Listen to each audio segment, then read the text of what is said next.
At the time of recording, I have recently seen the reveal trailer for the new Ghost Recon Frontline.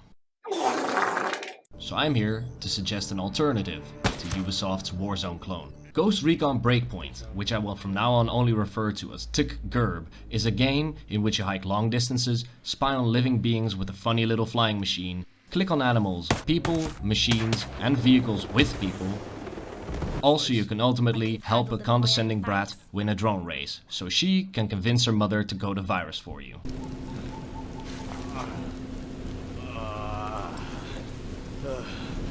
God damn it. Was my first response when a friend of mine suggested that I should buy this game.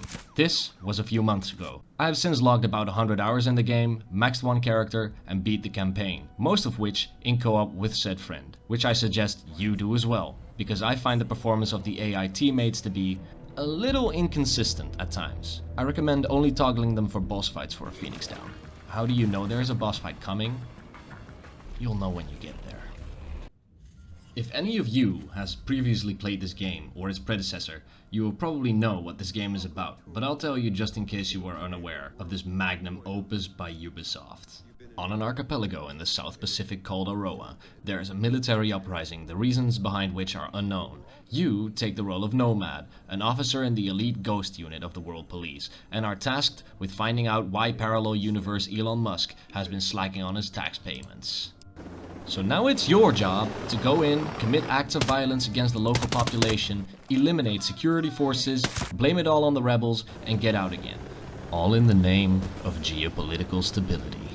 Now, I believe you may be wondering how you're going to get away with heinous acts that would see any normal person tried in The Hague.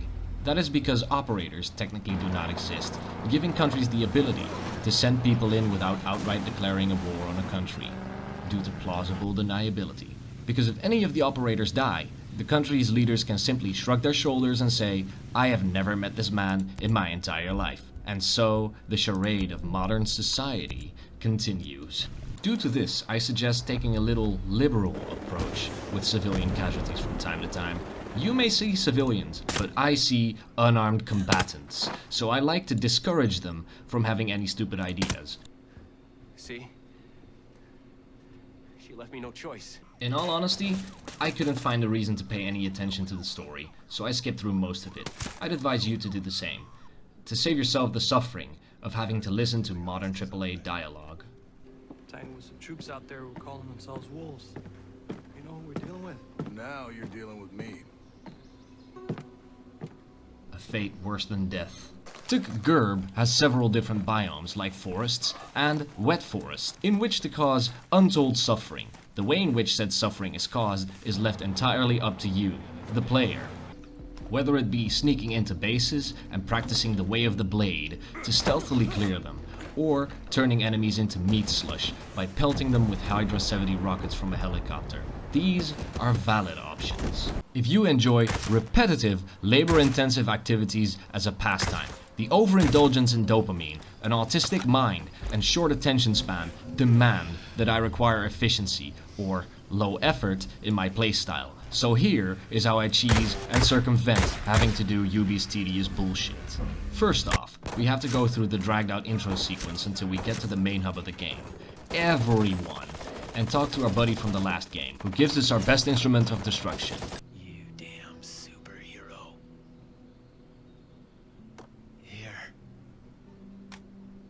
Here's another superpower. To me, the drone in this game has been much more useful than its predecessor, because you don't have to upgrade it to make it actually useful at the start of the game.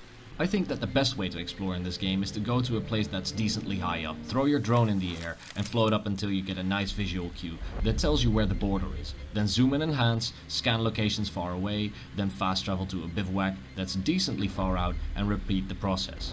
Certainly, this takes a while, but it beats having to physically go places only to realize you have just murdered several people only to find a chest that holds $500. Plus, this process only needs to be done once, then will remain for the rest of the game.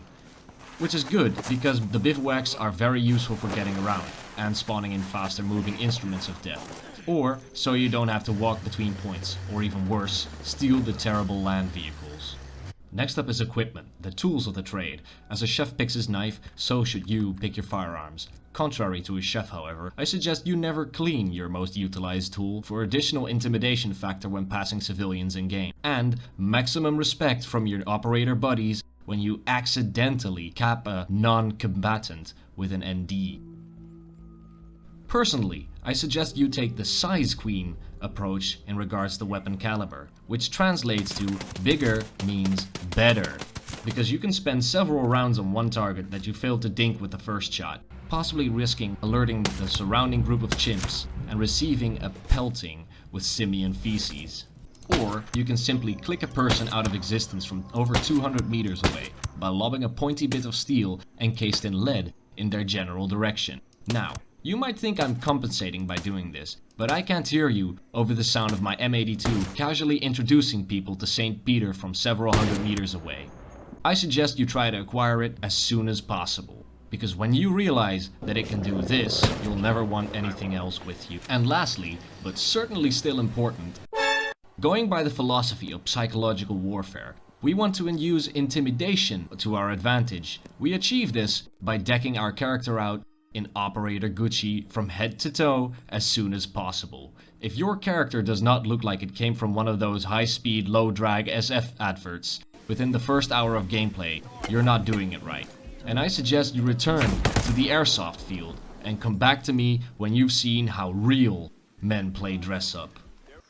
Of course, the best drip is the drip that does not allow others to even attempt flexing on you. Because in order to flex, light must first bounce off of you to hit their retinas so their brain can create an image. But by bending the light around our frame, we can magically disappear. How it works? I don't know. All I know is that being invisible significantly increases the odds of survival when sneaking around tank-sized drones armed with chain guns in places you're not allowed to be. Skip out on the weak notion that stealth is based on skill in any way, shape or form, and bamboozle losers by dropping into conquest mode and unlocking the optical camo as soon as you get the gear you want. At the start, this method is whack as hell, giving only seconds of invisibility when sat completely still, but when it is upgraded, you turn into an absolute destroyer of worlds. In danger of being discovered, just turn invisible. In a firefight, but you want to tactically reposition yourself? Just turn invisible. Going to a family reunion, but you haven't really progressed in anything worthwhile since the last? Just turn invisible.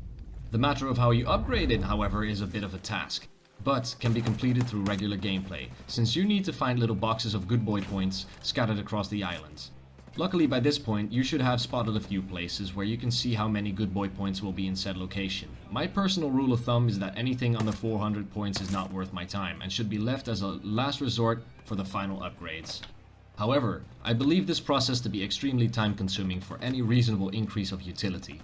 So, allow me to suggest a faster way of dealing with the camo grind. And let me show you how to dab on Ubisoft's idea of gameplay and not have to deal with a behemoth on your own. Go to the nearest bivouac that is not in a no-fly zone. Spawn any helicopter and fly to the area. Keep it to your left, jump out, and pull your parachute right before you get close to the tower.